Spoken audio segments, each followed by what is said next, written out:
हरे कृष्णा।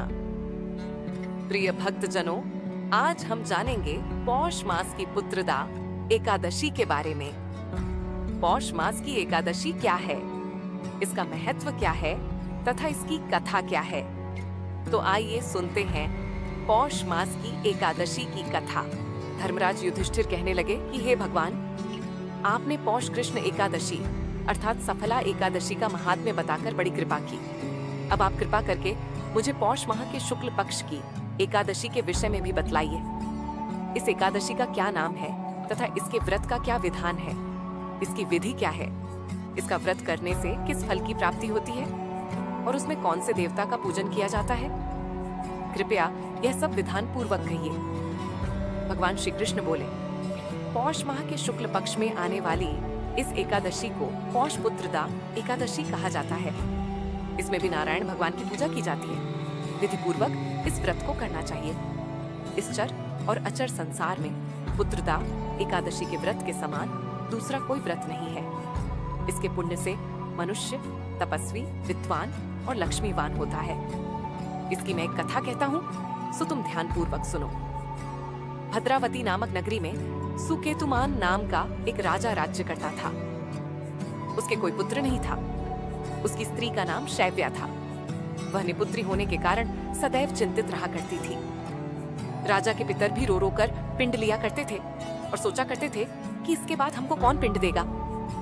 राजा को भाई, बांधव, धन, हाथी, घोड़े, राज्य और मंत्री, इन सब में से किसी से भी संतोष नहीं होता था।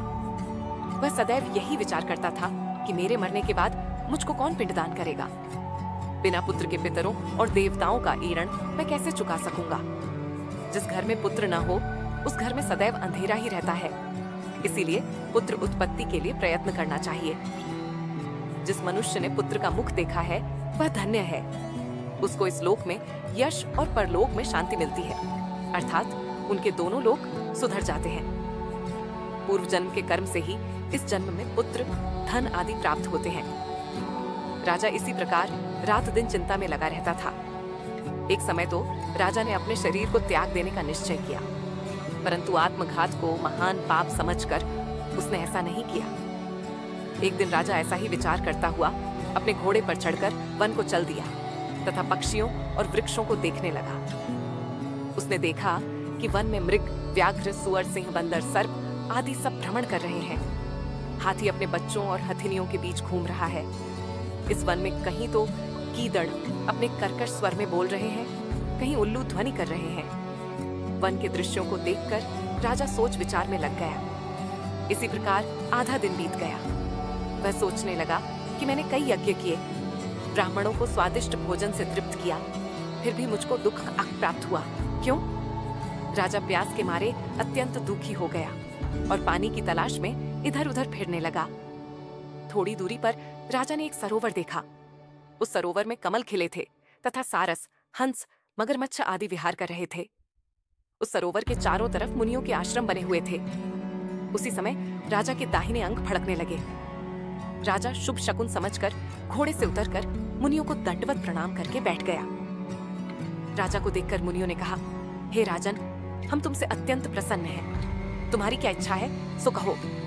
राजा ने पूछा, महाराज आप कौन हैं और किस लिए यहाँ आए हैं, कृपा करके बताइए। मुनि कहने लगे कि हे राजन, आज संतान देने वाली पुत्रदा एकादशी है। हम लोग विश्वदेव हैं और इस सरोवर में स्नान करने के लिए आए हैं। ये सुनकर राजा कहने लगा कि महाराज, मेरे भी कोई संतान नहीं है। यदि आप मुझ पर प्रसन्न हैं तो एक पुत्र का वरदान दीजिए। मुनि बोले, हे राजन, आज पुत्रदा एकादशी है, आप अवश्य ही इसका व्रत करें। भगवान की कृपा से अवश्य ही आपके घर में पुत्र होगा। मुनि के वचनों को सुनकर राजा ने उसी दिन एकादशी का व्रत किया और द्वादशी को उसका पारण किया। इसके पश्चात मुनियों को प्रणाम करके महल में वापस आ गया। कुछ समय बीतने के बाद रानी ने गर्भ धारण किया और 9 महीने के पश्चात उनके एक पुत्र हुआ। वह राजकुमार अत्यंत शूरवीर, यशस्वी और प्रजापालक हुआ। श्री कृष्ण बोले, हे राजन, पुत्र की प्राप्ति के लिए पुत्रदा एकादशी का व्रत करना चाहिए। जो मनुष्य इस महात्म्य को पढ़ता या सुनता है उसे अंत में स्वर्ग की प्राप्ति होती है।